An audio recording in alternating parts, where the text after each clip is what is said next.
Hey, welcome to our latest edition of the High School Football Chat. I'm Jami Frankenberry. And I'm Larry Rubama. We're going to talk about last week's games, look ahead to this week, and talk about some playoff implications that are coming for this week. First, let's go back to last week in the Beach District. Ocean Lakes at Cox. Cox wins, sends Ocean Lakes to their third consecutive loss. They're in real danger of not making the playoffs, but Cox is one win away from winning their first Beach District title. And they should take care of that. They're playing against winless Kempsville. They looked good, pretty good last week. Defense was incredible with the Broccoletti brothers as well as Jordan Williams taking care of things, but they got to find a way to be able to score on offense. They scored in the first quarter, and that was it. So even Coach Bill Stokowski said they got to find a way to score more points. If they do that, they could have a nice long run in the playoffs, but we'll have to see. Yeah, Ocean Lakes, like we said, that was their third straight loss. They're in danger of not making the playoffs for the first time in 6 or 7 years. We'll get to that in a few minutes.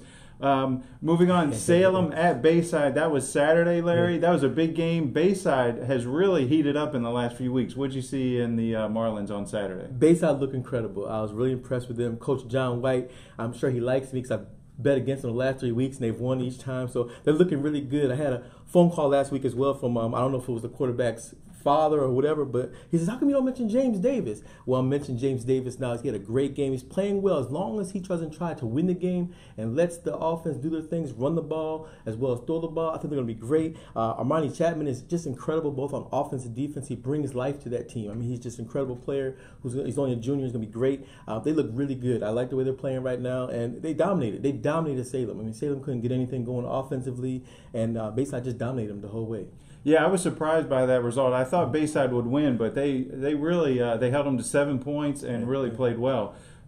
So moving on to a team that's not playing, didn't play last week, they're not playing this coming week, and they're not playing next week. Bishop Sullivan Catholic, Larry, what happened with them, and when are they going to play a football game? They won't play again until November 19th when they play IMG Academy, and that's a terrible thing because, one, IMG Academy is ranked number 2 in the country by USA Today. They're undefeated, they're rolling. They got, I think it's like 6 or 7 4- or 5-star athletes. Bishop Sullivan can't find anybody to play. The Hun School wanted to play them, but they ran into some problems late, and they're not going to be able to come down here. So right now, Bishop Sullivan's without an opponent until November 19th, and I feel bad for the program because that's like a whole month off before they play a game. Yeah, I think their last game was October 21st. They won't play again until November 19th. So yeah, that's a stretch of almost a month where they're just going to practice. So we'll see how that goes. We'll get to that in a few weeks. Now, moving on to this week's games, there are some big games. Friday night, regular season finale. The biggest game this week, and I think of the season so far, is Oscar Smith at Grassfield. The Tigers have won 90 straight games. Larry, will they make it 91? Yes. But Grassfield has been knocking on the door twice last year. They've played them tough, including that game they only lost by 1 point in the playoffs. Darius Higgins is running the ball well. Got slowed down a little bit last week against Nansemond River, but if they can get that run game going and they can somehow score against Oscar Smith's defense, it could be an interesting game. I know there's a huge rivalry going on. I'm excited. I can't wait to see that game. Yeah, we'll both be there. We're going to do a Facebook Live before the game, so join us there. In front of the big inflatable grizzly maybe at Grassfield. You know, Sean Mitchell, the quarterback for Oscar Smith, has really heated up in the last few weeks. He has 587 passing yards in the past 2 weeks. He's gone over 10,000 for his career, so he's really playing well. I think Grassfield playing at home, they lost 20-19 last week, or last season in the playoffs to Oscar Smith, but Oscar Smith has a lot of weapons. Mitchell's heating up.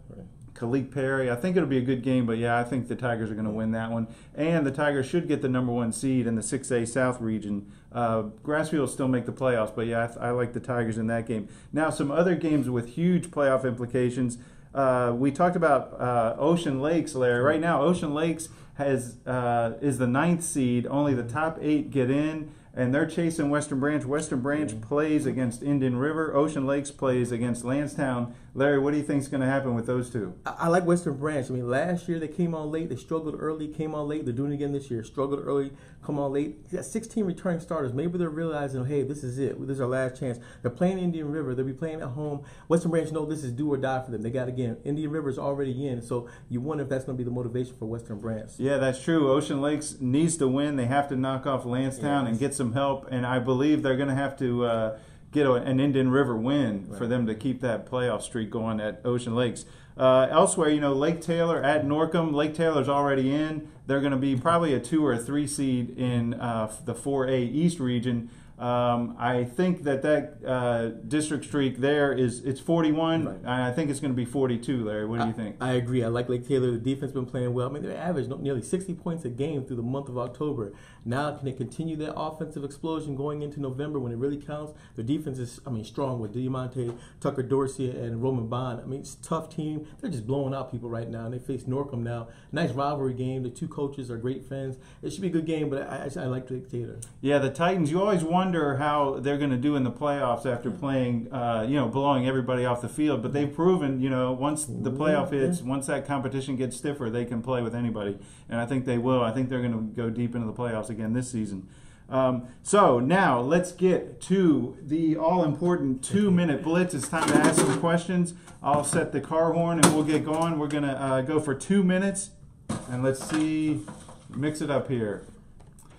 All right, Larry, who is the best high school quarterback you've ever seen? Philip Sims. Starting as a freshman, came in. Yeah, everybody wondered how he would play, but he just dominated throughout. All the records show just how great he was. Yeah, Philip Sims from Oscar Smith. Sean Mitchell's chasing him on the career leaderboard.